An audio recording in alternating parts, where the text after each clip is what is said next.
Hello everybody, welcome to another daily dose of gaming news and all that good stuff. And as always, before you start, I'm also published on Rumble and also in the social medias. So let's get started. So in response to the 4070 coming out, AMD just dropped prices on GPUs that basically are on kind of near of the MSRP of the 4070 and almost on par in terms of performance, kind of in the realms. So it makes a better attractive prices for the GPUs, and all these GPUs are from previous generations. So the main focus is on the 6800, even though I think at basically the same price you have like the 6800 XT version, round about the same price, like 600, no, 500 and something. I'm not sure if they put it here. No, I think it's around about the same price of the 4070. And even the 6950 XT, which is a little bit better than the 4070.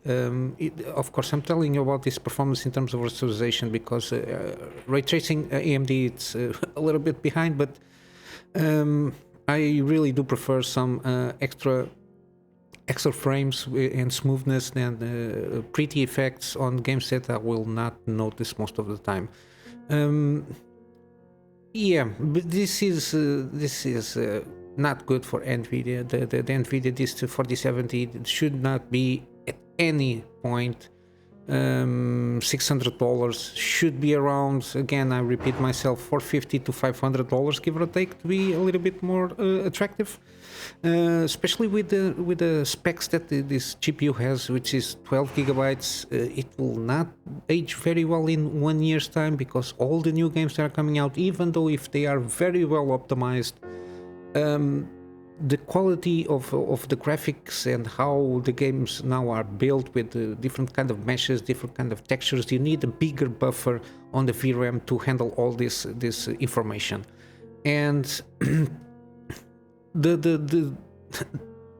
NVIDIA GPUs don't have this. The better example we have is like the 4080, which is 16 gigabytes, but still it's a 4K graphics card. I don't think...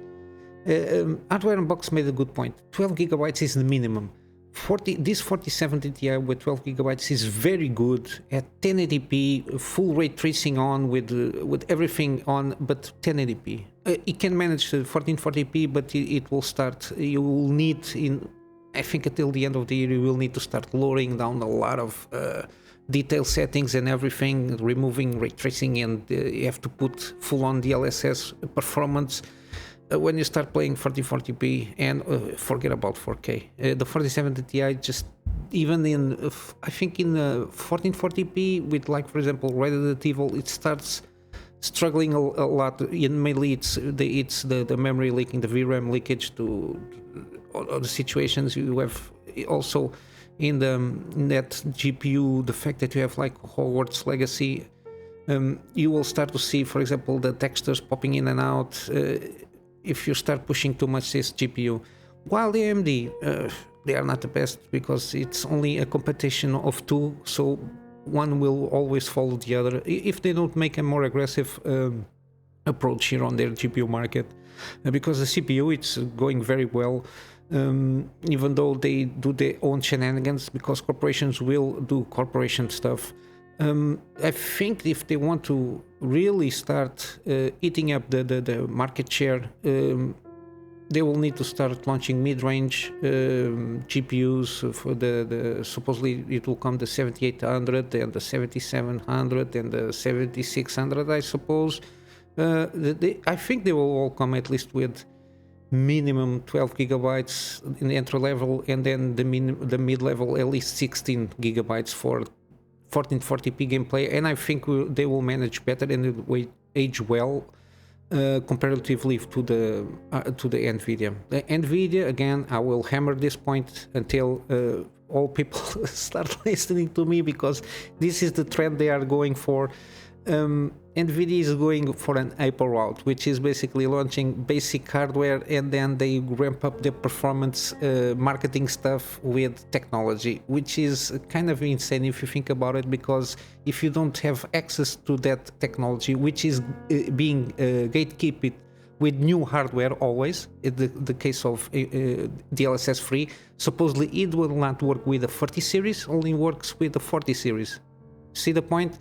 And then the 50 series will have like DLSS 4 or DLSS whatever it is, and another technology will only work with the 5000 series and not with the 40 series. You know, it's kind of this thing. And then of course the 5000, because they have new better technology, will be even more expensive.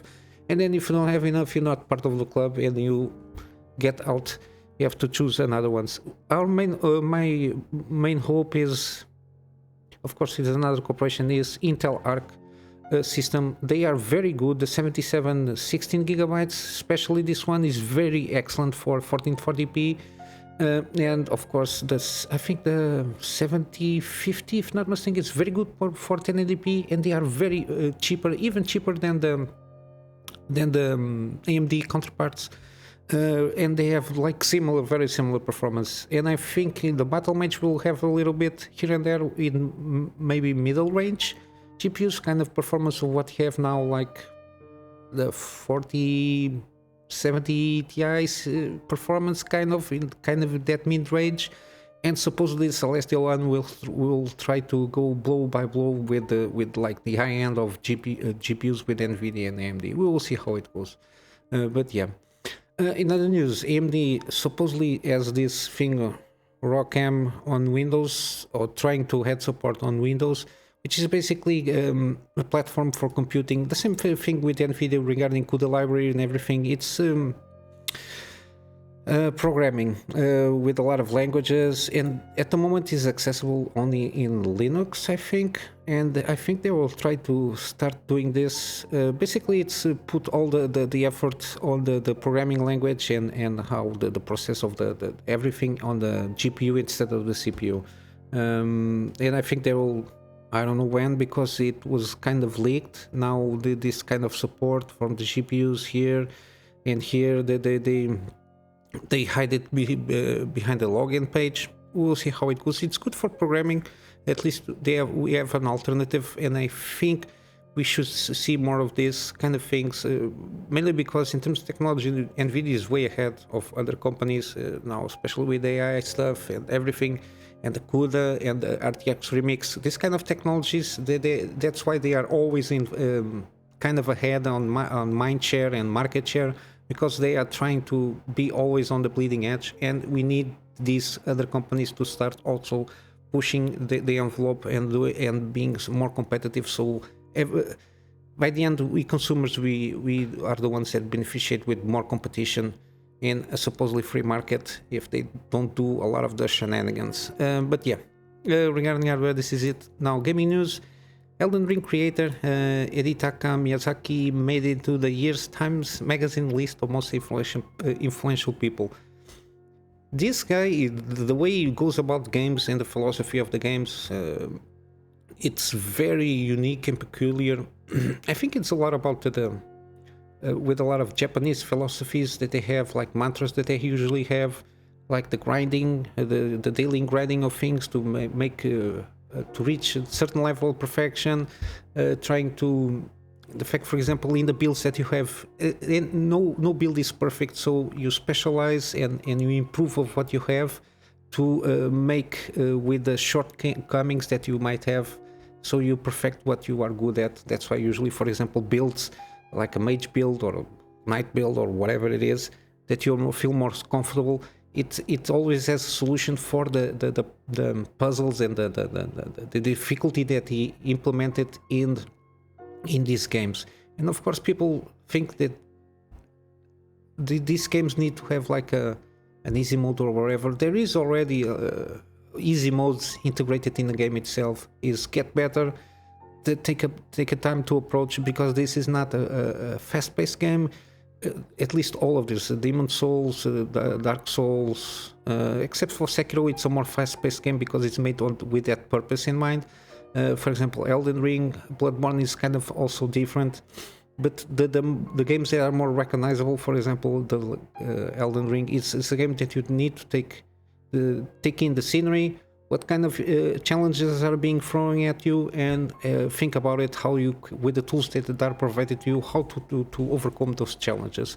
And this has a philosophy, and even some of it, there is a lot of great YouTubers that do a lot of work regarding like the lore and how the philosophical themes that also are approached in the story, and how these philosophies can be applied in the gameplay itself.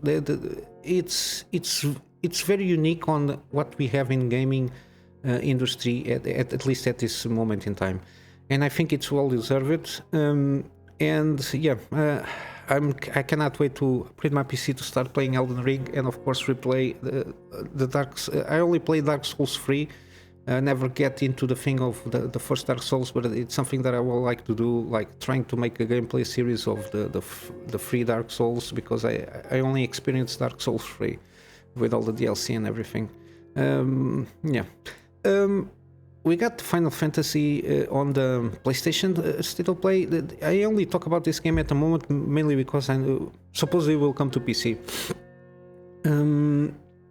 I didn't watch this because it was late last night on my time. Supposedly there is 20 minutes. The link on YouTube is here. I will watch it to see if I can comment further on this, something worth mentioning. But the footage itself is more focused on gameplay mechanics, combat, and how they're going about it, trying to mask anything that comes story-wise, because they don't want to spoil people, but at least trying to show people how the RPG elements are coming into place and all that good stuff, from what I can gather from this article. But I'll leave a link on the description so you can access to the showcase of this game. And finally, for news, Suicide Squad killed the Justice League again. I think it's the 5th time or whatever it is, delayed until February 2nd of 2024. The videos that we've shown earlier this year, they were not good. I think that there is a lot of misleading things around here. I hope the game is good when it comes out, regardless of whatever it is. But it was giving a sense that people were maximum like kind of co-op to a certain point, but supposedly it's like almost online co-op. You have to be online connection. I'm not sure how it goes, but even the gameplay didn't seem seemed very generic, which is not good. The same thing it's coming with Redfall. I don't know if the marketing they are screwing up with the marketing of that game, but it doesn't seem very good to me. It seems like a decent shooter and the mechanics and everything, but the fact that you have to be online at the moment, they say they are working on it to see there is a workaround. I don't know, but being always online for a supposedly single player game, no, it's not for me. Thank you very much. But yeah, we'll see how it goes. See if it really comes out in 2nd February 2024. But yeah, I'm going to wrap up with some gaming deals. We got Vampire Survivors. It's 20% off on $5 games. Now it's $4. But there is like new DLC. This one, Tides of the Foscari. This guy is Italian, the developer of this game, so I'm not pronouncing it correctly, basically.